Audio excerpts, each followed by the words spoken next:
Nós hoje vamos dar sequência, começamos pela manhã, a terceira temporada da nossa série Quatro Olhares, uma série de exposições bíblicas nos Evangelhos de Jesus Cristo, Mateus, Marcos, Lucas e João.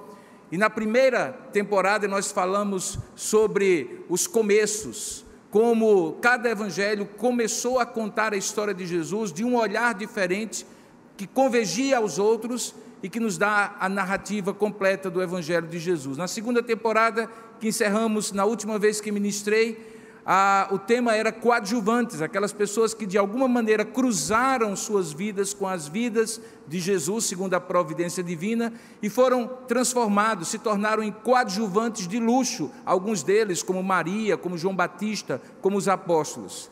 E hoje nós começamos a terceira temporada, que é a temporada dos encontros. Gente que Mateus, Marcos, Lucas e João narra, que encontrou com Jesus e, como nós costumamos dizer, depois que alguém encontra com Jesus, nunca sai deste encontro da mesma maneira que chegou. A maior parte deles transformado positivamente, mas alguns também, infelizmente, rejeitando o Senhor Jesus. Hoje pela manhã nós falamos sobre o religioso que não sabia o caminho para o céu. Nós falamos de Nicodemos, o homem que era mestre em Israel, mas procurou Jesus na sombra da noite para não se expor e perguntou a Jesus o caminho que ele não conhecia. E Jesus apontou o caminho era: se não nascer de novo, não pode ver o reino de Deus. E hoje nós vamos ver no polo oposto, uma pecadora que parecia saber com certeza onde encontrar Deus. Eu falo da mulher samaritana em João capítulo 4. Enquanto o religioso não sabia o caminho do céu, a pecadora supostamente parecia já ter encontrado o lugar onde Deus certamente habitava. João capítulo 4 é o texto que nós vamos ler para esse segundo episódio da terceira temporada da nossa série Quatro Olhares. Diz assim a palavra de Deus em João capítulo 4, e você pode acompanhar também na projeção que você vê aí em ambos os lados da plataforma. Diz assim a palavra de Deus: quando, pois, o Senhor veio a saber que os fariseus tinham ouvido dizer que ele, Jesus, fazia e batizava mais discípulos que João, se bem que Jesus mesmo não batizava, e sim os seus discípulos, deixou a Judeia, a região do sul, retirando-se outra vez para a Galileia, para o norte. E era-lhe necessário atravessar a província de Samaria, que ficava entre uma região e outra. Chegou, pois, a uma cidade samaritana chamada Sicar, perto das terras que Jacó, o patriarca, dera a seu filho José, e estava ali a fonte de Jacó. Cansado da viagem, assentara-se Jesus junto à fonte por volta da hora sexta, cerca de meio-dia. E nisto veio uma mulher samaritana tirar água. Disse-lhe Jesus: dá-me de beber. Pois seus discípulos tinham ido à cidade para comprar alimentos. Então lhe disse a mulher samaritana: como, sendo tu judeu, pedes de beber a mim, que sou mulher samaritana? Porque os judeus não se dão bem com os samaritanos. Replicou-lhe Jesus: se tu conheceras o dom de Deus, e quem é o que te pede, dá-me de beber, tu lhe pedirias, e ele te daria água viva. Respondeu-lhe ela: Senhor, tu não tens com que atirar, o poço é fundo, onde, pois, tens a água viva? És tu, porventura, maior do que Jacó, o nosso pai, que nos deu esse poço, do qual ele mesmo bebeu, e assim também os seus filhos e o seu gado? Afirmou-lhe Jesus: quem beber desta água, tornará a ter sede. Aquele, porém, que beber da água que eu lhe der, nunca mais terá sede. Pelo contrário, a água que eu lhe der será nele uma fonte a jorrar para a vida eterna. Disse-lhe então a mulher: Senhor, dá-me dessa água, para que eu não mais tenha sede, nem precise vir aqui buscá-la. Disse-lhe então Jesus: vai, chama o teu marido e vem cá. Ao que lhe respondeu a mulher: não tenho marido. Replicou-lhe então Jesus: bem disseste, não tenho marido, Porque 5 maridos tu já tiveste, e esse que agora tens não é teu marido. Isso disseste com verdade. Senhor, disse-lhe a mulher, vejo que tu és profeta. Nossos pais adoravam neste monte. Vós, entretanto, dizeis que em Jerusalém é o lugar onde se deve adorar. Disse-lhe Jesus, mulher, podes crer-me, que a hora vem, quando nem neste monte, nem em Jerusalém adorareis o Pai. Vós adorareis o que não conheceis, nós adoramos o que conhecemos, porque a salvação vem dos judeus. Mas vem a hora, e já chegou, em que os verdadeiros adoradores adorarão o Pai em espírito e em verdade, porque são estes que o Pai procura para seus adoradores. Deus é espírito, e importa que os seus adoradores o adorem em espírito e em verdade. Eu sei, respondeu a mulher, que há de vir o Messias, chamado Cristo. Quando ele vier, nos anunciará todas as coisas. Disse-lhe Jesus, eu o sou, eu que falo contigo. E neste ponto chegaram os seus discípulos e se admiraram de que estivesse falando com uma mulher. Todavia nenhum lhe disse, que perguntas, ou por que falas com ela? Quanto à mulher, deixou o seu cântaro, foi à cidade e disse àqueles homens da cidade, vinde comigo e vede um homem que me disse tudo quanto eu tenho feito. Será este, porventura, o Cristo? Saíram, pois, da cidade e vieram ter com Jesus. Que Deus abençoe a sua palavra e abençoe o nosso coração com o entendimento daquilo que Ele tem para nós nessa noite. Amém? Curva a sua cabeça por um instante, vamos falar com Deus e pedir exatamente isso. Cada um de nós está aqui na condição de precisar ouvir a voz de Deus. Além de adorar e bendizê-lo, cada um de nós precisa ouvir a voz de Deus. E é isso que nós pedimos que Ele, pela sua misericórdia e graça, faça nessa noite. Ó Deus amado e querido Pai, diante da Tua presença, Senhor, e da leitura da Tua palavra, nós nos quedamos agora diante de Ti. E reconhecemos que sem a orientação e iluminação do Teu Espírito, nós somos incapazes, limitados, para compreender a Tua palavra que será exposta. Eu mesmo, Senhor, não terei capacidade de transmitir aquilo que Tu falaste ao meu coração na meditação desse texto sagrado. Por isso, ó Deus, incapacitados como somos em nós mesmos, nós rogamos, ajuda-nos com Tua misericórdia e graça, abrindo o nosso entendimento, dilatando o nosso coração, para que possamos perceber aquilo que Tu tens para nós nessa noite. Que a mesma palavra pregada para cada um de nós que está aqui, para tantos quantos estão participando remotamente, seja uma palavra aplicada pelo Teu Espírito, de modo singular, segundo a necessidade de cada um de nós. Nós oramos assim, porque Tu tens feito isso e nós Te damos graças, mas também porque confiamos que mais uma vez Tu farás, não para a nossa glória, nem pelos nossos méritos, mas para a glória de Cristo, pelos méritos dEle, pois é assim que nós Te oramos, em nome e para a glória de Jesus. Amém, Senhor. Hoje pela manhã eu falei de um dos aspectos do grande fenômeno que ocorre no nosso país desde a década de 80, com um grande crescimento daquele segmento da população que se identifica como evangélico.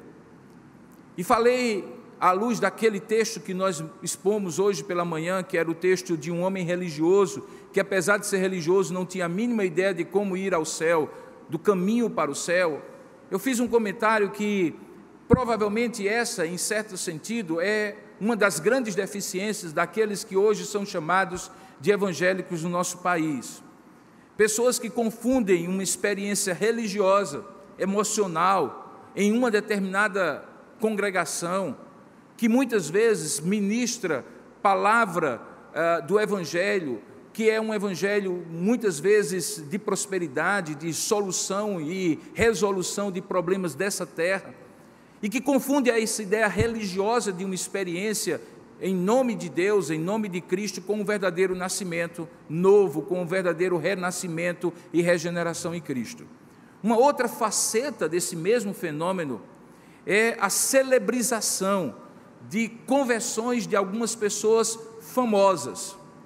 Eu tenho certeza que alguns nomes logo vêm à sua mente de pessoas do show business, artistas de televisão, artistas musicais, pessoas que são famosas na classe política ou na classe artística, ou porque têm uma certa projeção, aquilo que nós chamamos hoje de celebridades, e que se identificam como evangélicas, frequentam determinada igreja, tem um linguajar que muitas vezes parece ser um linguajar evangélico, e muitas vezes são ostentados por determinados líderes religiosos como troféus de conquista. Fulano de tal, aquela pessoa que fez o BBB é da minha igreja, ou aquela outra que é uma artista famosa, uma youtuber, ou uma coisa desse tipo aí, moderno, é da minha igreja, e assim por diante. Esse é um outro parte do mesmo fenômeno. E qual é o mesmo fenômeno? É o fenômeno de uma fé religiosa que não tem profundidade espiritual, porque não é uma fé espiritual. Não é de fato uma experiência com Deus. E obviamente que eu não estou dizendo que todas essas pessoas que vieram do mundo artístico, que já eram famosas e se converteram ou passaram a frequentar uma igreja evangélica, de fato não se converteram. Deus as conhece, Deus conhece o coração de cada uma delas. Mas há uma coisa que certamente é um sinal de que isso não aconteceu. É quando a vida da pessoa não mudou. Recentemente eu fiquei chocado porque uma dessas pessoas era famosa ou era uma subcelebridade, como as pessoas falam, passou a frequentar uma igreja, se identificou, mas continuava com a sua vida de modelo artístico e continuava posando nua e continuava fazendo todas aquelas atividades dessa profissão meio genérica que é a profissão de modelo e artista, que hoje no Brasil é chamada as pessoas. Ela vivia a mesma vida e quando questionada, numa das entrevistas, dizia assim, olha, o meu Deus é o Deus de amor, de liberdade, não é um Deus que restringe a minha vida. Eu não me enquadro nesse formato religioso de certas igrejas, por isso que eu frequento tal igreja, aí mencionou a igreja, porque lá ninguém censura o meu jeito de viver. Basicamente, ela estava dizendo que a vida dela não havia mudado, nem havia sido transformada, mesmo que ela tenha tido reconhecidamente uma mudança de adesão religiosa, tinha passado a frequentar uma determinada igreja. Então, um dos sinais que alguém de fato é de Cristo, seja quem for, com o dinheiro que tenha, com o sucesso que tenha, com a fama e o poder que eventualmente venha a ter, é que a vida da pessoa é transformada. Frequentemente, pessoas que assim dizem e não eventualmente experimentaram nem demonstram uma vida transformada por Deus, têm certezas que parecem ser absolutas, muito parecidas com a certeza que em dado momento esta mulher samaritana expressou para Jesus, quando disse claramente e cabalmente que ela sabia o lugar onde Deus estava e ali seria o lugar onde Deus deveria ser adorado. Mas quando olhamos o contexto geral dessa história, nós descobrimos que o que aquela mulher, da verdade, expressava era uma convicção cultural de um determinado segmento da população da época, identificado como os samaritanos, que acreditavam e tinham até um certo questionamento, uma certa briga com os judeus, que entendiam que em Jerusalém era o templo onde Deus havia enviado claramente a sua palavra, dizendo que ali ele iria se encontrar com o povo e ser adorado, em relação àquele lugar onde eles entendiam que deveria ser adorado, que era a cidade de Sicar, entre o monte Ebal e o monte Gerizim, o monte da bênção e o monte da maldição, que ficava no meio de Israel, na região chamada Samaria. Aquela mulher bateu o pé no momento em que conversava com Jesus e disse assim, olha, é aqui que os nossos pais adoravam e é aqui que nós, samaritanos, entendemos que é para adorar. Se tem um endereço de Deus, onde Deus pode ser achado, onde Deus pode ser encontrado, esse lugar é aqui. Mas quando você lê o texto e o diálogo de Jesus com aquela mulher, você percebe que ela estava expressando apenas uma convicção que era genérica no meio do seu povo, dos seus conterrâneos. Porque imediatamente quando ela é confrontada com determinadas verdades, a sua convicção cessa. E a partir dali algo maravilhoso, realmente transformador acontece no coração dela. Para que isso fique muito claro, eu convido você a voltar os seus olhos para o texto, para que a gente entenda de fato o que está acontecendo aqui. Jesus, diz o texto, estava numa determinada região, que era a região da Judéia, o lugar mais religioso, no sul, ao redor de Jerusalém, a capital religiosa do povo de Deus. E ele precisava subir para a região menos evangelizada e onde ele realizou grande parte do seu ministério, a região da Galileia, junto ao mar da Galileia, especificamente a cidade de Cafarnaum, onde ele tinha uma base de apoio.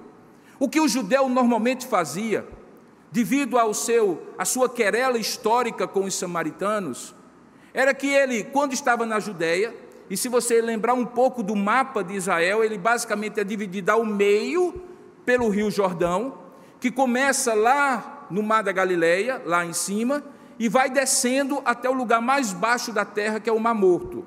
Então, de um lado, hoje se convenciona chamar Cisjordânia, do outro lado, Transjordânia. Naquela época, no meio, ficava a grande região dos samaritanos. Então, o que é que o judeu fazia quando estava em cima e queria descer, ou quando estava embaixo e queria subir? Ele saía da região onde ele estava, do lado de cá do Jordão, atravessava o Jordão, subia por fora do Jordão e entrava novamente na região ao leste de quem está olhando para o mapa, que ficava o Mar Vermelho, e então ia para a sua região. Ele evitava atravessar a Samaria. Vamos pensar aqui de maneira muito simples para entender. É como se você saísse de Recife para Natal, e naturalmente você precisa, pela BR-101, passar por João Pessoa. Mas você não quer nada com os paraibanos, porque os paraibanos não adoram no mesmo lugar que os pernambucanos e que os rio-grandenses do norte, os potiguares, adoram. E então você sai por dentro de Pernambuco, entra no Ceará, entra do Ceará pelo Rio Grande do Norte, no interior, e então chega a Natal. Era mais ou menos isso, se você consegue aí visualizar o mapa. O fato é que a razão para eles fazerem isso é porque os judeus, particularmente os fariseus, tinham nos samaritanos aqueles que haviam traído, na época do cativeiro babilônico, os princípios da lei de Moisés. Eles tinham, por exemplo, casado com mulheres que não eram judias. Tinham feito uma certa miscigenação com implicações culturais e principalmente religiosas. Eles tinham certos costumes religiosos, e um dos quais era não adorar em Jerusalém, que fazia com que os judeus não entendessem eles mais como judeus puros. E para um judeu, um convívio com uma família ou uma pessoa gentia, ou com um samaritano, era algo que beirava a desobediência à lei de Deus, a pureza espiritual e a pureza cerimonial que eles deveriam ter. Por exemplo, um judeu não usava um utensílio que tinha sido usado por um gentio ou por um samaritano, mesmo que ele tivesse sido lavado. Se chegasse num lugar de hospedaria e alguém oferecesse um copo, ou oferecesse um prato, ou algum utensílio, uma cama, ou em algum lugar, um lugar de pousada que tivesse sido usado por um gentio ou por um samaritano, o judeu não usava, mesmo que tivesse higienizado, limpo, tivesse sido anos antes. Portanto, na hora em que aquela mulher, surpresa, vê um homem se aproximar dela, em pleno território samaritano, e dirigir a palavra para ela, e mais do que isso, pedir água para ela, uma série de barreiras estava ali sendo quebrada por iniciativa de Jesus. A barreira religiosa, geográfica, étnica, cultural, espiritual, tudo Jesus coloca de cabeça para baixo com um propósito, de alcançar aquela mulher.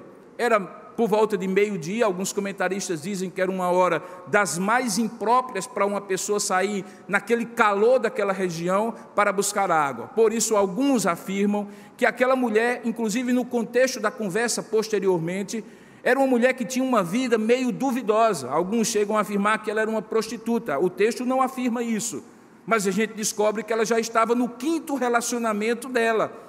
E este 5º relacionamento dela não era um relacionamento em que ela tinha ficado viúva dos outros 4 e agora casara pela 5ª vez. Não, porque Jesus afirma lá na frente que aquele homem com quem ela vivia não era marido, legalmente falando dela. Portanto, quando você junta a ideia de que ela estava buscando água numa hora em que normalmente as mulheres não buscavam mais cedo, quando o sol estava mais baixo, para os afazeres domésticos do dia, deixando as horas mais quentes para aquelas pessoas que na sociedade não eram muito bem vistas e que tinham que se contentar com aquele horário. Quando você junta esse pedaço com o diálogo que Jesus questiona a vida moral dela, então você de fato conclui que aquela mulher seria conhecida, como outras vezes a Bíblia narra nos evangelhos, como uma pecadora. E quando a Bíblia chama de uma pecadora, ou quando os evangelhos assim registram, eles registram para diferenciar aquela pessoa que, mesmo sendo pecadora, porque todos são pecadores, no entanto, tinham um temor a Deus e buscavam a Deus, e viviam uma vida religiosa, como os religiosos da época. Portanto, quando eles falavam que alguém era pecador, e com quem eles não deveriam ter nenhum acesso, era uma constatação que aquela pessoa não apenas era pecadora como os demais, mas vivia em pecado. Não tinha problemas de consciência de viver em pecado.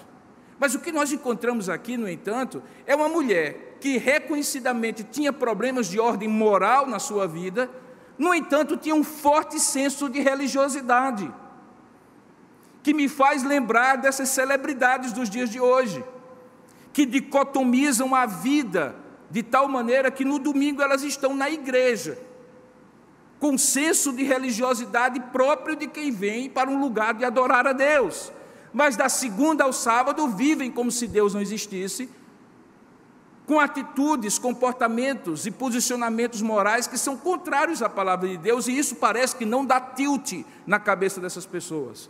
Elas conseguem separar claramente, departamentalizar a vida religiosa e a vida privada dessas pessoas. Recentemente, conversando com uma pessoa, essa pessoa dizia assim para mim, para boa parte do conselho da igreja: vocês não têm a ver com a minha vida particular, na minha vida particular mando eu.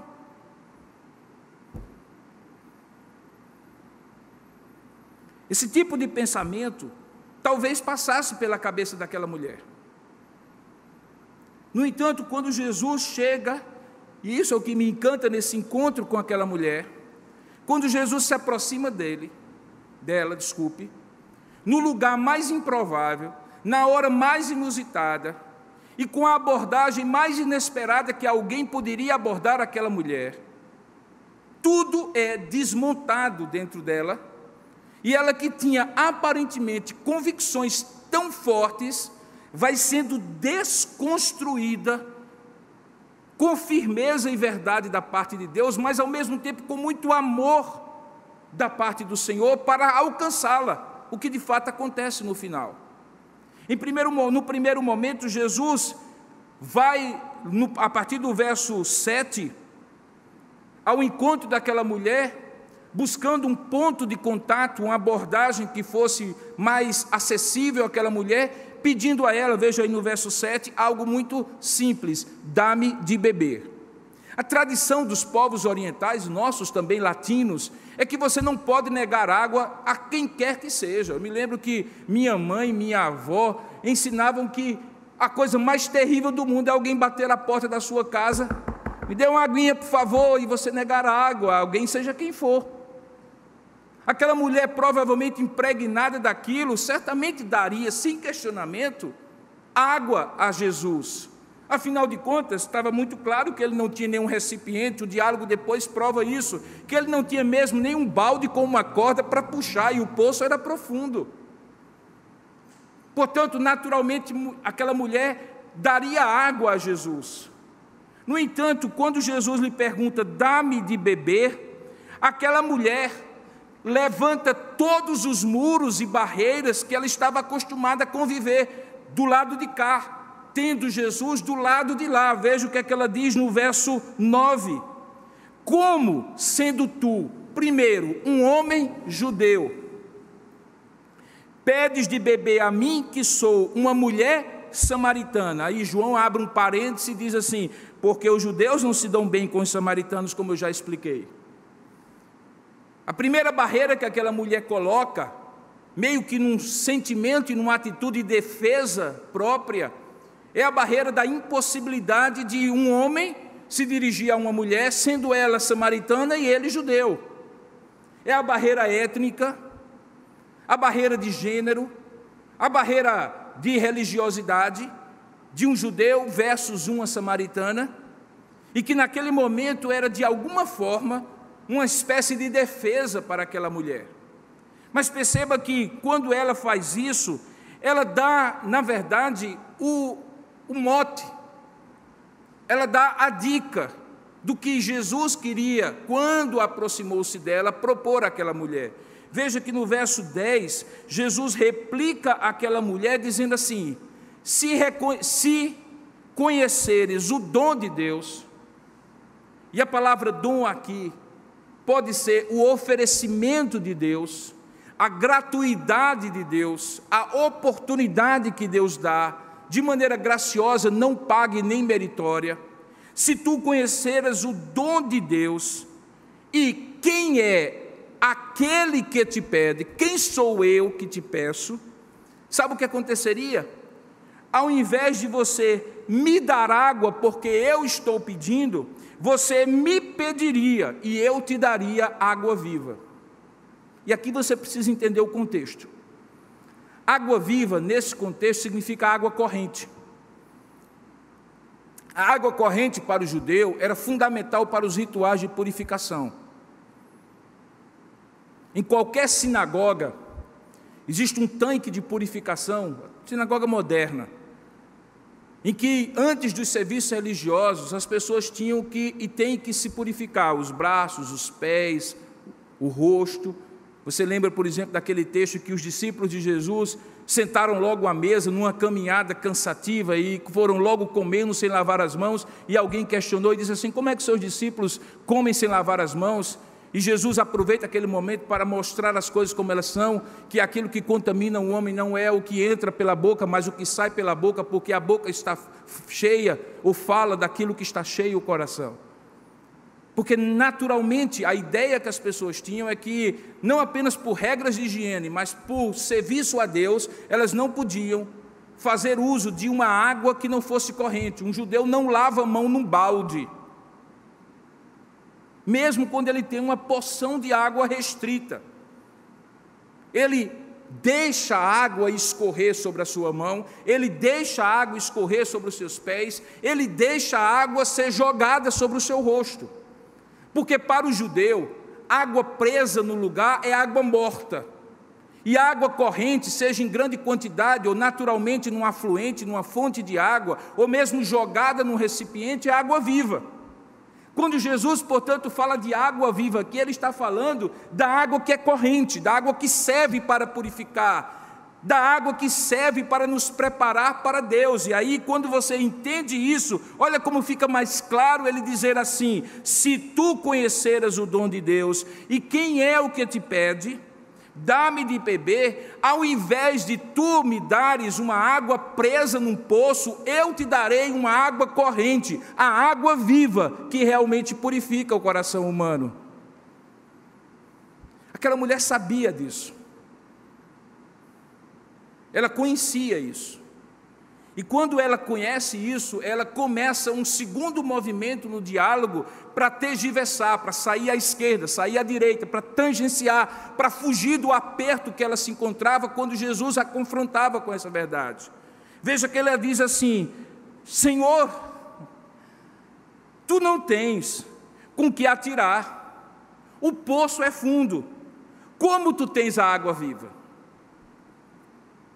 E novamente, sem perceber, ela dá a segunda dica para Jesus pegar esta verdade da água corrente, que é a água viva, e aplicar espiritualmente. E todo este diálogo é um diálogo baseado em metáforas que Jesus propõe, a mulher eventualmente replica, e Jesus pega essa réplica e a traduz com uma conotação e uma profundidade e uma aplicação espiritual. Porque a mulher então diz assim: Senhor, tu tens com que atirar, tu não tens com que atirar, e o poço é fundo, como, pois, poderás me dar água viva? E aí, ela traz como adjunto, como reforço ao seu argumento, a história. E a história dizia assim: és tu, porventura, maior do que Jacó, o nosso pai, que nos deu o poço, e do qual ele mesmo bebeu, e bem assim os seus filhos e o seu gado? Lembra que Jesus tinha dito: olha, se você compreender o dom de Deus, o oferecimento de Deus e quem eu sou, você pedirá água viva e ele te dará, eu te darei. Ela então responde, colocando a dificuldade de encontrar uma água viva, já que ele não tinha onde tirar de fundo do poço, e coloca uma dificuldade de que talvez ele não tivesse a autoridade, nem o poder que Jacó tinha. E lembra, Jacó é aquele que faz da região de Sicar, região de Siquém, o lugar de sua habitação. É só você ir para o livro de Gênesis, você vai descobrir que nas andanças de Jacó, quando ele foge do seu irmão Esaú, ele entra nessa região, e ele então conhece essa região e a torna quase como uma região do seu apreço pessoal. A ideia de Jacó e a ideia de Siquém, de Sicar, que era essa cidade naquela época, é muito junta no Antigo Testamento. E mesmo no Novo Testamento fica claro que aquela mulher vai para as páginas do Antigo Testamento, da história bíblica que ela conhece, e coloca quem tem mais autoridade, quem tem mais poder, a quem ela deveria crer e confiar mais, no fato concreto de que havia um poço, e dentro daquele poço havia água que o próprio Jacó havia construído um poço, furado o poço, e tomado daquela água, e dado a seus filhos e a seu gado, e aquela água continuava séculos depois, sendo a fonte de água para Sicar, ou naquele estrangeiro, judeu, que ela não conhecia, que estranhamente havia abordado ao meio-dia, e que tinha agora uma proposta de que, se ela conhecesse o dom de Deus e conhecesse quem ele era, ele daria uma água viva. Perceba que esse é o momento em que a mulher se vê mais uma vez encurralada, pela segunda vez no texto. E Jesus então, aproveitando a dica que ela dá, e mais uma desconstrução que ele precisa fazer, e que aponta para ele como o Salvador, ele diz assim, no verso 13: quem beber desta água, e eu quase imagino o dedão de Jesus apontando para o poço, quem beber dessa água aí, tornará a ter sede. Fato inconteste, indubitável, claro. Todos os dias aquela mulher tinha que voltar, porque aquela água acabava. Ela não somente era uma água presa, mas era uma água limitada à quantidade de baldes, de recipientes que ela tivesse. Porém, aquele, verso 14, que beber da água, e aí Jesus já chama para si, e não fala na terceira pessoa, mas falando de si mesmo, aquele, porém, que beber da água que eu lhe der, nunca mais terá sede. Pelo contrário, a água que eu lhe der será nele. Veja os contrastes. Alguém sai da cidade para um lugar, e nesse lugar encontra uma água parada, limitada. Mas agora Jesus diz que se alguém crer nele, ele daria nesta pessoa, dentro dela, não no lugar para onde ela iria, mas dentro dela, uma fonte jorrando para a vida eterna, água corrente, sem fim. que não purificava apenas do ponto de vista religioso, para os rituais religiosos, mas para uma satisfação espiritual profunda e eterna, que é o significado dessa palavra jorrar para a vida eterna.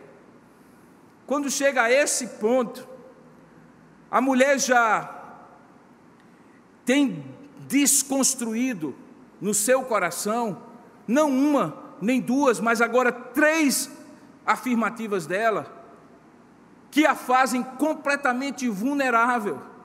E nesse ponto, essa mulher toma uma decisão e faz um pedido. E a coisa mais bonita aqui é que o começo da história é Jesus que aborda e pede.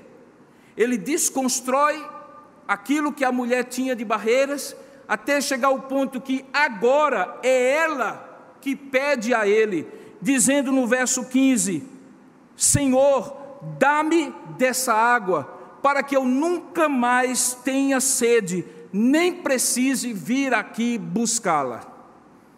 O que é que eu, possivelmente como pregador, outro pregador diria: amém, irmã, levanta a sua mão agora, entregue sua vida a Jesus Cristo, eu vou orar por você. Seria um movimento natural. Essa mulher entendeu a mensagem, ela percebeu que o que ela tem é insignificante, é infinitamente insuficiente para aquilo que ela precisa, e ela está aberta agora para que, de fato, eu possa dar a água viva para essa pessoa. Mas Jesus não vê apenas o que as pessoas dizem, ou a maneira como aparentemente elas se comportam, porque eu olharia a linguagem de corpo daquela pessoa, a palavra dela, o comportamento, talvez as lágrimas dela nesse momento, e diria assim: está pronta para que eu a convide a ser de fato uma discípula de Jesus. Mas Jesus sabia algo que a mulher não sabia que ele sabia. Você consegue entender que até esse momento não havia nada que pudesse indicar no texto que Jesus conhecesse a vida pregressa daquela mulher? Não havia nada, não há nada do texto que diga assim: e aquela mulher, e Jesus sabia que aquela... Não, nada.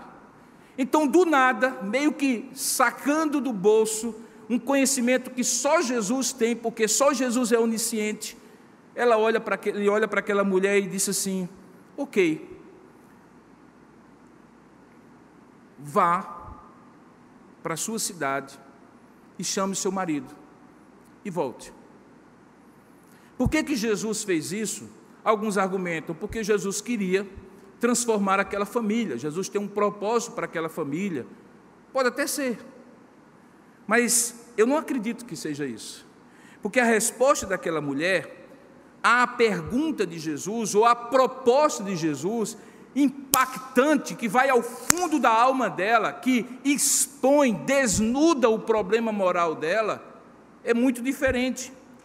Ela reconhece e diz assim: eu não tenho marido. Vai, traga o seu marido, volte, e eu lhe darei a água viva. E ela então diz: eu não tenho marido. Eu diria que nessa hora Jesus havia preparado um checkmate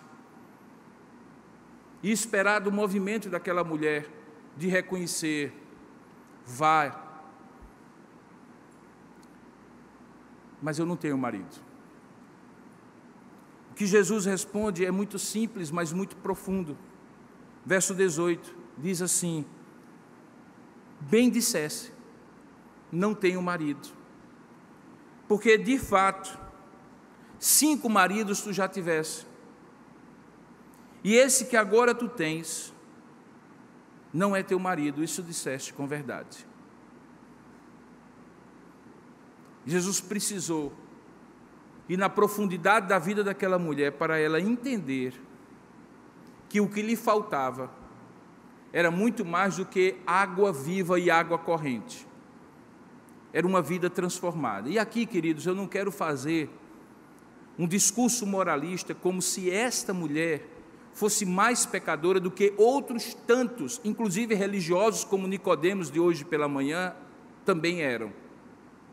porque você vai encontrar outros momentos em que Jesus foi muito terno, muito amoroso, muito compassivo com mulheres que eram claramente de vida pregressa reprovável. Maria Madalena, uma das que ele deu o privilégio de vê-lo ressuscitado como uma das primeiras, junto com Maria, mãe de Jesus, que o acompanhava como discípula. Aquela outra mulher que enxugava os pés de Jesus, lavando-o depois com as suas lágrimas e preparando aquele momento, aquela que quebrou o vaso de alabastro e derramou um perfume caríssimo sobre... São exemplos de como Jesus, em relação ao pecado moral, vê o pecado moral como outro pecado.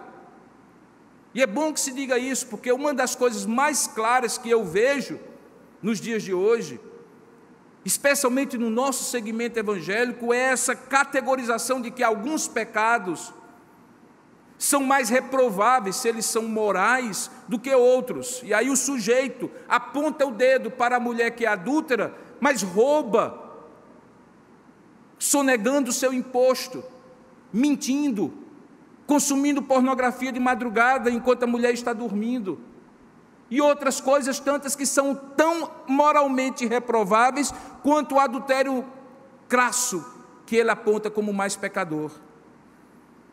A questão aqui não é necessariamente que aquela mulher tinha 5 maridos, embora isso certamente era um pecado, porque não era uma viúva de 4 homens que agora vivia com o 5º esposo. Era uma mulher que em algum momento tinha tido uma vida de convivência com um, com outro, com um, e o 5º era aquele que ela não poderia considerar como 5 maridos. Mas o que Jesus está querendo dizer é que não há espaço para ele derramar no coração de alguém água viva que brote para a vida eterna, se em primeiro lugar esta água viva não purificar a alma e o coração de todo o pecado. A alma e o coração precisam ser purificados, como um recipiente que precisa ser limpo para poder receber a água onde você vai tomar para a vida eterna. Esses 2 movimentos, da água que eu coloco no coração e que purifica, e da água que, uma vez o recipiente do coração sendo purificado, vai receber para a vida eterna e dali vai jorrar, são movimentos complementares, um precisa do outro. Aquela mulher precisava entender que ela podia lavar as mãos 200.000 vezes com aquela água, para fazer os rituais religiosos que lhe davam tanta aparente segurança religiosa de que estava fazendo a coisa certa. Mas ela precisava de uma purificação e uma transformação espiritual. E essa transformação espiritual era essa água que ela tinha que ter para purificar o grande problema da vida dela, que era uma vida moralmente reprovável, do ponto de vista da relação que ela tinha com os homens. E você vai ver agora, a partir do verso 19, o 4º movimento que aquela mulher faz para querer sair de lado. Eu vejo muito esse encontro de Jesus com essa mulher como Jesus atalhando de um lado, atalhando do outro, e ela tentando fugir para o lado, ele vai, ela tenta fugir para o outro, ele vai, mas isso com muita firmeza, mas também com muito amor, com muita graça. E ela compreende essa dureza da verdade e essa compaixão do acolhimento de Jesus, coisa que ele já fez com você e comigo. Quando ele nos confronta, ele lhe confronta com a verdade, e quando nós caímos em si e nos arrependemos, ele nos acolhe. Desde aquela primeira vez que ele fez isso e transformou a nossa vida. E de lá para cá nós entendemos como é que Deus faz. Deus disciplina o filho que ama, Deus confronta com a verdade e ao mesmo tempo recebe com amor. E é assim que ele faz com essa mulher. Mas nessa 4ª tentativa, ela traz consigo a grande convicção religiosa que ela vivia em paralelo com uma vida completamente tortuosa. Pare um pouquinho, veja, essa mulher, para todos os padrões de samaritanos e de judeus, independentemente, tinha uma vida moral reprovável. No entanto, quando ela se vê apertada pelas verdades que Jesus vai usando para desconstruí-la, ela saca sabe-se lá de onde, de algum lugar, uma convicção religiosa que era algo que firme, resoluta. Ela diz: olha, eu vejo que o Senhor é profeta. Uma pecadora que sabia reconhecer quando estava diante de um profeta. Vejo que tu és profeta. Verso 19. E aí coloca uma questão teológica. Ela coloca uma questão teológica para Jesus. Ela coloca assim no verso 20, olha: nossos pais adoravam neste monte. O monte era o Monte Gerizim, nas cercanias de Sicar. Tinha 2 montes, ainda hoje estão lá, obviamente. O Monte Sicar, o Monte Gerizim, o Monte Ebal, o Monte da bênção, o Monte da maldição. Diz assim, olha: nossos pais adoravam neste monte. Nossos pais eram os antepassados dela. Vós, judeus, entretanto, dizem que é em Jerusalém o lugar onde se deve adorar. O lugar onde se deve adorar é o lugar onde Deus está. Por isso que o tema da mensagem é uma pecadora que sabia o lugar onde encontrar Deus. Ela sabia, aparentemente, o lugar onde encontrar Deus. A convicção dela era: é aqui. Mas vocês, judeus, acham que é lá. E deixa isso no ar. Veja que ela não faz uma pergunta direta a Jesus. Ela coloca uma situação teológica. E aí? O senhor está me falando tudo isso, mas me explique essa aparente contradição. Onde Deus está e onde Ele deve ser adorado? E mais uma vez, quando ela coloca isso, ela oferece de bandeja mais uma dica para Jesus, e mais profundo ainda. E como ele já tinha falado que ele tinha água viva, que poderia purificar e encher o coração dela de satisfação para a vida eterna, como uma fonte de água viva que jorrasse dentro dela, agora a questão era: uma vez tendo essa água viva, como é que eu vou expressar a minha gratidão, o meu louvor, a minha adoração a este Deus que vai me dar, se não está muito claro se é aqui ou lá onde Ele está? Como eu vou poder adorar este Deus que o Senhor está dizendo que Ele tem água viva para me dar, e que o Senhor é o portador desta água viva, que o Senhor é esta água viva, se depois de recebê-la eu não saberei onde adorá-lo? Os nossos pais dizem que é aqui, vocês judeus dizem que é lá. Onde Deus está? E aí Jesus é maravilhoso, irmãos, porque Jesus era judeu, de pais judeus, já tinha ido dezenas de vezes desde criança para Jerusalém. Seria mais ou menos como perguntar ao pastor Robson no domingo à noite: pastor, para onde eu devo ir se eu quiser adorar a Deus? Talvez eu dissesse assim: vá para a igreja presbiteriana de Tambaú. E ninguém poderia me questionar, porque é muito natural, afinal de contas eu creio que nós adoramos a Deus aqui. Eu creio que Deus está presente nesse lugar. Eu creio que Ele fala conosco pela exposição fiel do Evangelho que os pastores dessa igreja apresentam aos irmãos. Seria natural que eu puxasse para a minha sardinha, se bem que nem essa expressão seria adequada, mas é natural que acontecesse. O que Jesus diria? Jesus, se fosse o pastor Robson, diria: em Jerusalém. É claro. É lá que é o lugar onde Deus determinou, é lá que o templo está construído, os sacerdotes estão lá, é lá que os sacrifícios são oferecidos, as orações intercessórias são oferecidas, é lá que o altar do incenso está, e aquela fumacinha que sobe representa as orações do povo de Deus, que Deus escuta e recebe, é lá. Aí Jesus, surpreendentemente, Ele diz: olha, mulher, podes crer, pode crer, que a hora vem, quando nem neste monte, nem lá em Jerusalém, adorareis o Pai. Vós adorais o que não conheceis, nós adoramos o que conhecemos, porque a salvação vem dos judeus, e ele estava se referindo ao chamado de Abraão e a partir dali a formação do povo da aliança. Mas vem a hora, e aí ele acrescenta, e já chegou, em que os verdadeiros adoradores não adorarão o Pai restritos a um lugar, mas adorarão a Deus em espírito e em verdade.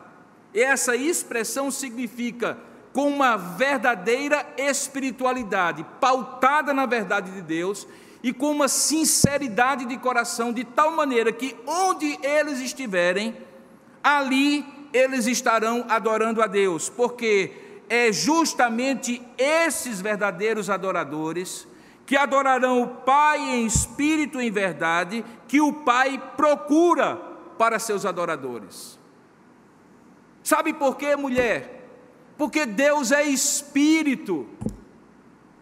Ele pode estar num lugar, mas nenhum lugar, nem mesmo o templo de Salomão, e quando eu falo templo de Salomão é o verdadeiro, não é aquele fake em São Paulo não, nem mesmo o templo de Salomão consegue restringir Deus e dizer que Deus só está ali e em nenhum outro lugar. Não, Deus é espírito. E importa que os seus adoradores o adorem em espírito e em verdade. Você vai percebendo que Jesus vai desconstruindo e reconstruindo nesse encontro maravilhoso. E aí, diante desse fato, a mulher tem a sua última interação com Jesus, que o Evangelho de João narra. Ela diz assim: eu sei, respondeu a mulher, que há de vir o Messias, chamado Cristo, e quando ele vier, nos anunciará todas as coisas. Seria o equivalente àquele momento que nós pregadores, conversando com alguém, dizemos assim: você entendeu? E a pessoa diz: sim, entendi, mas eu vou deixar para depois, vou deixar para um momento em que for a hora de Deus me tocar, e aí quando Deus me tocar, alguma coisa eu farei. Mas é exatamente essa tentativa de postergar, de adiar que aquela mulher faz. E aí Jesus efetivamente conclui a sua interação com aquela mulher dizendo assim: eu acho que você não entendeu. Quando eu disse que a hora vem e já chegou, veja aí o verso 26. É porque este Messias chamado Cristo não é mais quando ele vier. Eu o sou. Eu que falo contigo.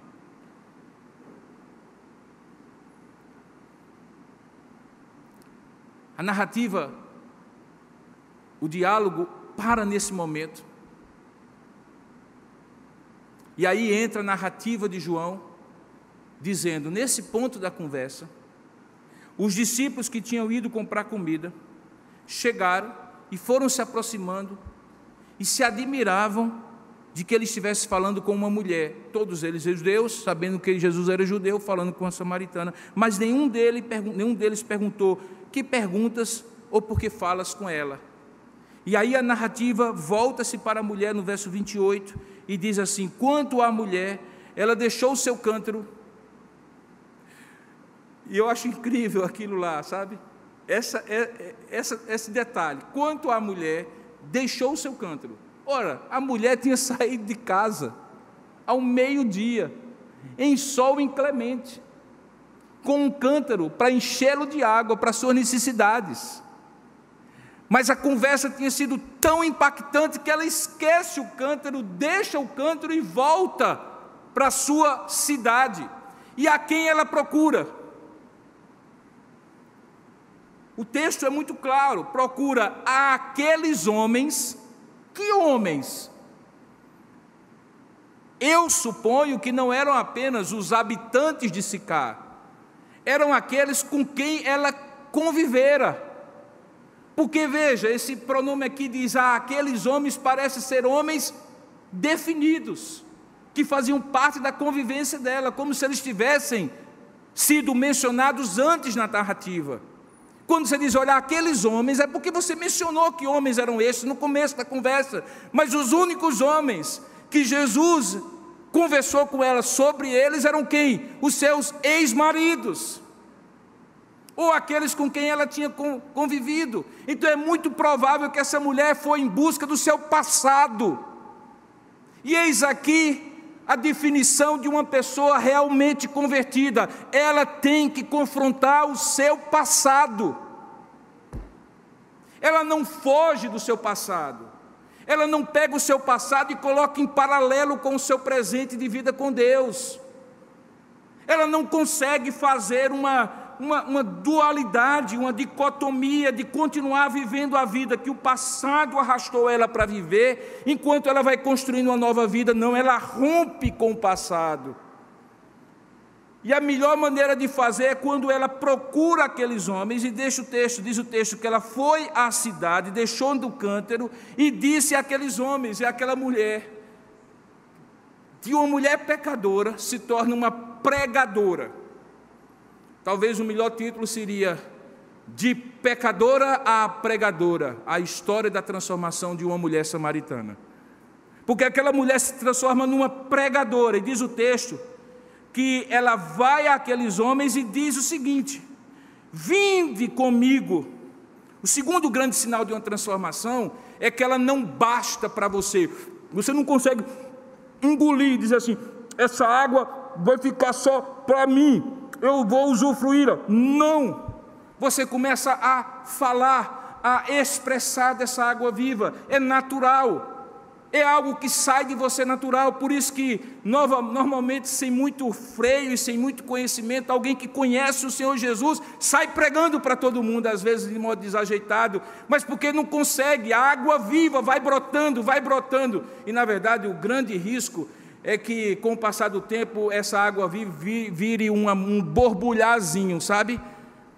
E aquela grande paixão do primeiro amor se transforma em alguma coisa que é só um borbulhazinho, e não rios de água viva. Mas aqueles rios de água viva daquela mulher não conseguiam fazer com que ela se fechasse, mas ela vai àqueles homens, ao seu passado, e aí diz assim: venham comigo, porque esse homem me disse tudo quanto tenho feito. E veja qual é a conclusão dela: será este, porventura, o Cristo? E aí todos saíram. Se você for ao final dessa história, a partir do verso 39, que eu não li, mas que eu vou ler agora, olha o resultado do que acontece.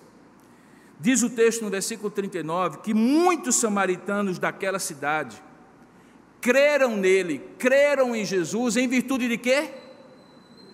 Do testemunho da mulher, que anunciara: ele me disse tudo quanto eu tenho feito. E quando os samaritanos foram ter com Jesus, pediram que ele permanecesse com eles. Irmãos, eu estou falando de uma coisa absolutamente insólita e inusitada. Samaritanos, uma aldeia inteira, pedindo que um judeu permaneça com eles. O poder transformador do Evangelho em uma pessoa transforma a cultura de uma cidade, transforma as relações de uma cidade, atrai pessoas, relativiza muros religiosos, culturais e étnicos, faz antigos inimigos sentarem ao redor da mesa. Aqueles homens agora convidam a Jesus a permanecer. E aí, olha só o comentário: muitos outros, verso 41, creram nele naqueles 2 dias que Jesus ficou ali, por causa da sua palavra. Que palavra? Essa sua aqui já não é a palavra da mulher, mas a palavra de Jesus.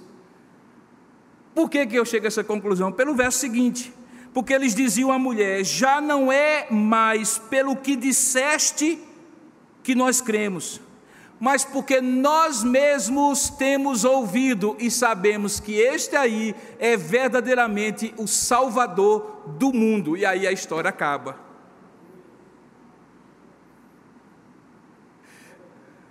Olha, irmãos, eu fico, como alguém já disse, fantasticamente admirado e maravilhado com Jesus, porque essa história, deixe-me lhe dizer, nem Dostoiévski em toda a sua sabedoria, nem Shakespeare em toda a sua capacidade narrativa conseguiria contar essa história desse jeito, a partir do fato ocorrido, do fato verdadeiro. Esse encontro dessa mulher com Jesus é um encontro de uma convicção que é progressivamente, cumulativamente desconstruída por Jesus, ao mesmo tempo que há uma confrontação dessas convicções, há uma reconstrução de verdades que ela precisava crer. E essas verdades foram tão transformadoras, que de uma mulher pecadora, ela se transforma numa mulher proclamadora, instrumento de Deus. E aqui, queridos, há uma coisa que eu preciso afirmar.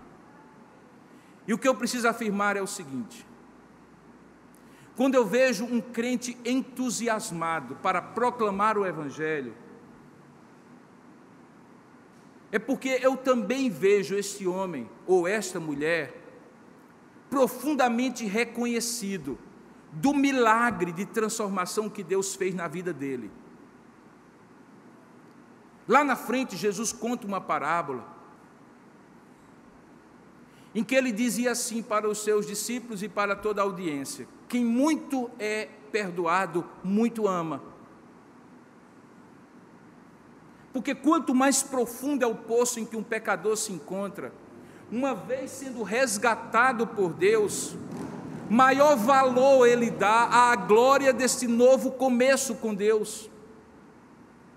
O contraste é tão grande, que ele é tomado por uma alegria indizível e por uma necessidade de proclamar e falar de Jesus. E é esta a história dessa mulher. Uma mulher que tinha aparentemente uma grande convicção que foi desconstruída, e a verdade de uma vida com Deus, espiritualmente sadia e abundante, é proclamada para ela, e nós vemos pela narrativa que funcionou na vida dela e na vida de sua aldeia de samaritanos. Essas duas histórias estão no Evangelho de João, e eu estou chegando à conclusão do meu sermão, uma ao lado da outra. E como eu disse pela manhã, houve muitos encontros de Jesus com muitas pessoas. Por que razão Deus inspirou João, Lucas, Mateus e Marcos para lembrar-se e pensar algumas dessas e não todas, e escrever os seus evangelhos na sequência em que eles estão, controlados pelo Espírito Santo que os inspirava ali? É talvez uma das perguntas mais importantes que você tem que fazer quando ler os evangelhos. Porque logo depois de contar a história de como um homem religioso, que deveria saber o caminho para o céu, não sabia, Jesus conta o segundo encontro logo após a este, de uma pecadora que teoricamente não deveria ter tantas convicções religiosas, mas tinha, e precisou ser desconstruída para ser reconstruída do ponto de vista espiritual. Porque uma história está juntinho da outra? A dedução e a resposta que eu tenho é que essas duas histórias representam os dois extremos. Os dois extremos que Jesus sempre enfrentou nas suas histórias narradas pelos evangelhos. Frequentemente ele estava diante de religiosos que deveriam saber e não sabiam, deveriam crer e não criam, deveriam agir de conformidade com o que criam e não agiam, e sobre eles Jesus foi claramente forte, principalmente aqueles que eram fariseus ou dissimulados, ou hipócritas, e nós falamos disso naquele último domingo que eu preguei. E em oposição a isso, Jesus sempre esteve com publicanos e com pecadores que representavam a escória da sociedade, das cidades por onde ele andava, e com estes, sem abrir mão de confrontá-los com a verdade, no entanto, os acolhia, e os transformava, e os alcançava com o Evangelho. Porque, de fato, irmãos, o Evangelho serve para dois tipos de pessoas, e não existe um terceiro. Serve para aqueles que são religiosos, mas precisam compreender que a sua religiosidade não serve de nada se não houver um novo nascimento. E aqueles que são pecadores e têm uma vida que teoricamente não os capacitaria à salvação, mas que pela misericórdia de Deus recebem a água viva no coração, mudam seus valores, suas convicções e podem ter uma vida eterna.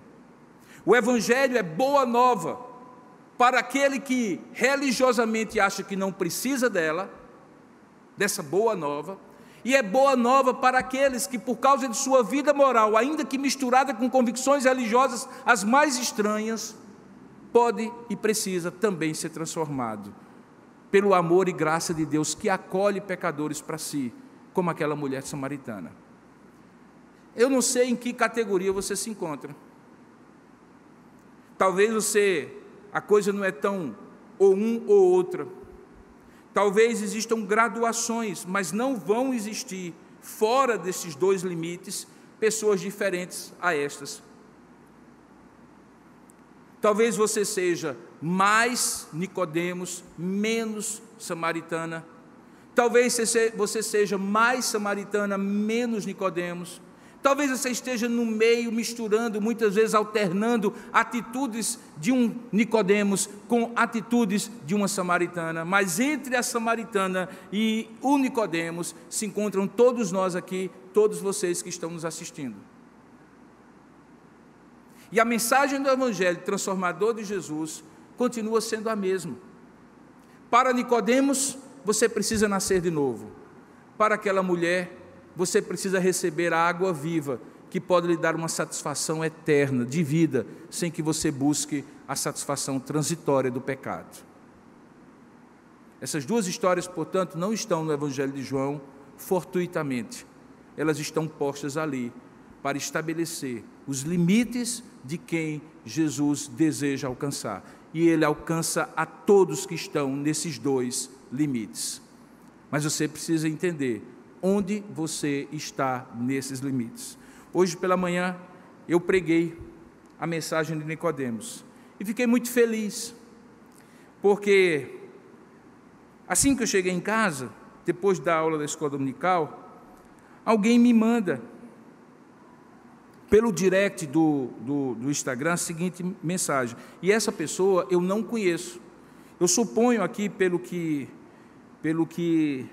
eu consigo ver do perfil dela, que ela é do Rio de Janeiro. Às 10h39, eu estava começando a dar aula, não foi, eu vi depois, mas ela mandou às 10h39, dizia assim: bom dia, pastor. Eu acabei de assistir ao culto. Eu imagino que ela assistiu o culto pelo perfil do CS Lewis BR do Instagram, que era o perfil que a gente estava também transmitindo. Eu estou emocionada e tocada até agora. Eu quero renascer em Jesus. O Evangelho é o poder de Deus para a salvação de todo aquele que crê. Quem precisa nascer de novo, como o religioso Nicodemos, e quem precisa conhecer a água viva, como aquela mulher samaritana. Ela disse: eu quero renascer em Cristo. Pergunta que eu faço é: será que existe alguém neste lugar, ou alguém que está nos assistindo, que se viu em Nicodemos pela manhã, ou se vê agora naquela mulher samaritana? Se existir, esse é o momento que você, ouvindo este Evangelho, possa dizer: eu quero renascer, eu quero receber essa fonte de água viva. Por isso eu convido todos que estão aqui, e vocês que também estão nos assistindo, aonde estiverem, curvar a sua cabeça, fechar os seus olhos. Se você não está pedindo por você, porque você já passou por essa experiência, embora essa mensagem tocou o seu coração para que você continue crendo no Evangelho e crendo no Senhor Jesus, caminhando com Ele, ore por aqueles que talvez estejam precisando desta experiência com Deus aqui e agora, ou em qualquer outro lugar onde estiverem. Ore por você, ou ore por alguém, mas ore nesse momento. E aí eu quero fazer um convite, e é um convite mesmo, nem é um apelo, porque eu não quero apelar a você, porque eu sei que a obra é de Deus no seu coração. Mas eu falei pela manhã e à noite para pessoas religiosas que deveriam saber o caminho do céu, mas não sabiam. E falei agora pela manhã para pessoas que viviam uma vida em pecado, que vivem uma vida em pecado, ainda que tenham noções religiosas, mas que precisam ter a verdadeira água viva que limpa e preenche o coração. Se você entende que de uma forma ou de outra Deus falou ao seu coração, e você gostaria de nesta noite, neste momento, assim como essa pessoa, dizer assim: eu quero renascer em Cristo. Você não sabe bem como isso vai acontecer, mas você confia que Deus pode fazer isso, porque você se reconhece como pecador, seja religioso ou não, e precisa, e reconhece que precisa, e confia nesse evangelho que foi pregado. Eu convido você a orar nesse momento. Eu gostaria de orar com você, gostaria de orar por você. Eu não gostaria de convidar você aqui na frente, até para evitar algum tipo de aglomeração se vierem mais pessoas. Mas onde você estiver aqui nesse local, ou onde você estiver nos assistindo, curva a sua cabeça, feche os seus olhos, faça essa oração sincera, enquanto outros aqui oram por você, e vamos pedir que Deus faça isso, segundo a sua boa e graciosa vontade. Ó Deus amado e querido Pai, a Tua palavra foi proclamada, e como nós pedimos no início, pedimos que o Senhor nos desse discernimento e iluminação para compreender a Tua palavra. E eu sei que Tu és o único que podes fazer isso. E por isso eu te peço que nesta hora em que Tua palavra já foi exposta, aquilo que tocou como verdade, que confrontou, que atraiu a atenção, que produziu a reflexão em algum coração, possa ser agora a verdade regeneradora, usada pelo Teu Espírito Santo, para fazer aqueles que realmente precisam nascer de novo, ou aqueles que precisam ter a sua vida preenchida pela água viva, que purifica e ao mesmo tempo traz satisfação eterna. Que Tu agora, onde quer que essas pessoas estejam, vá ao encontro dessas pessoas, vá ao coração delas e preencha o vazio. Coloque a Tua verdade, que afugenta toda religião falsa, toda convicção falsa, toda certeza e segurança falsas, e que traga a Tua verdade, que transforma, fazendo com que quem quer que seja, gente como Nicodemos, ou gente como a mulher samaritana, se torne adoradora Tua, adoradora em espírito e em verdade, porque foi para isto que o Teu Filho foi enviado. Faça esta obra, Pai, pelo Teu Espírito, para além do convencimento ou persuasão humana, para além da emoção que eventualmente esteja unida a este ato de decisão, de resposta do pecador à Tua palavra que provocou esta decisão. Faça isso, Pai, de maneira gloriosa, graciosa, transformadora, eterna, e nós Te daremos toda a honra e toda a glória, porque mais uma vez veremos nos encontros de Jesus pessoas transformadas por Ele. Naquela época em que Ele estava entre nós, encarnado como o Redentor, e nesta época em que pelo Seu Espírito Ele habita e convence pecadores onde quer que eles estejam, religiosos ou moralmente afastados de Ti.